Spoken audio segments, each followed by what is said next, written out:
Nuts. Groin kick tutorial. This is Marshall U. I'm Sean, and in this video, I'm going to give you some tips on how to perform a basic self-defense technique known as the groin kick. Let's break this down and get it done.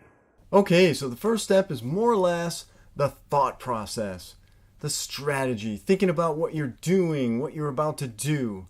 Understand the part of your body that's going to hit the target.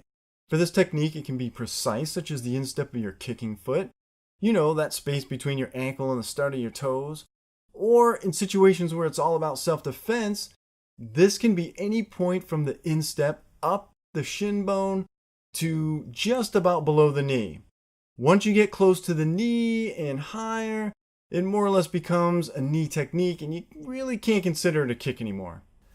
For this tutorial, I'll be using my instep and I'll tell you why in a moment. Step 2, let's get ourselves in a nice stable position such as a good old fighting stance. Then choose which leg we want to use. I like using the rear leg because I can start the kick by pushing off the ground, and the extra travel distance helps me increase the velocity of my leg so I can make maximum impact at the target. You can use the front leg, heck, it's even closer to the target, but I find it very difficult to generate the same amount of force as I can by using the rear.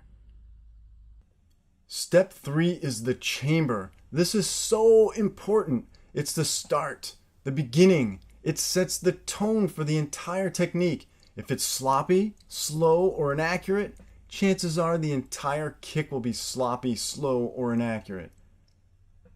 We want to raise the knee of our kicking leg up and point it to the target.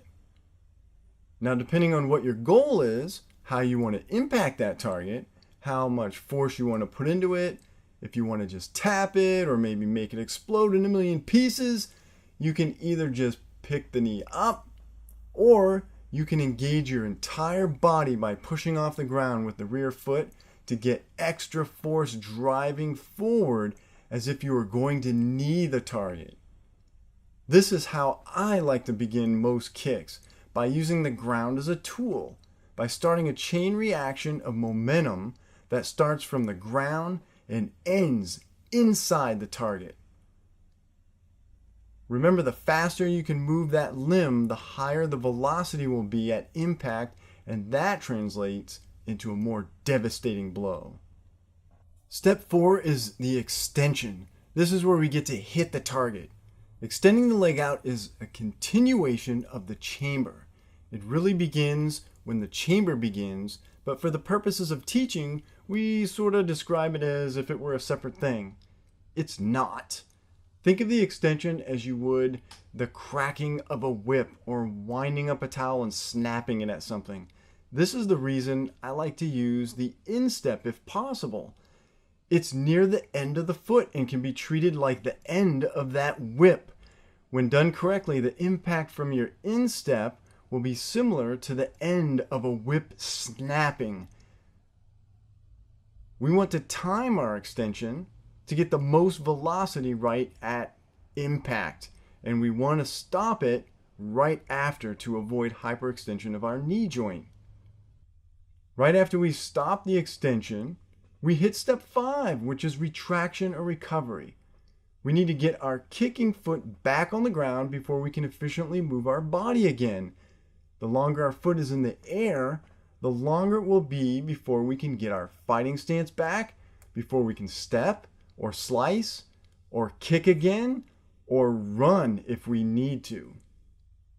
Step 6 is the 3 Ps. Practice, practice, practice.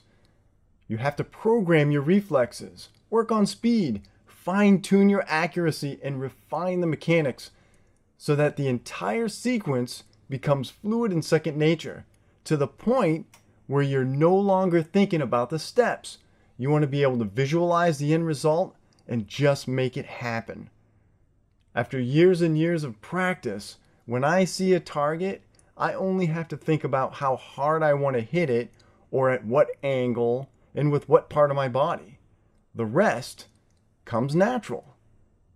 As goofy as it might look or as funny as it might seem, Sometimes when you don't have anybody to hold a focus pad or a blast shield, classes aren't happening, you don't have access to a gym, a studio, going out in nature and kicking some branches around is a great way to practice.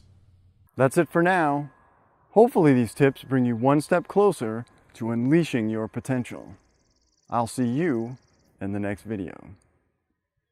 Before I go though,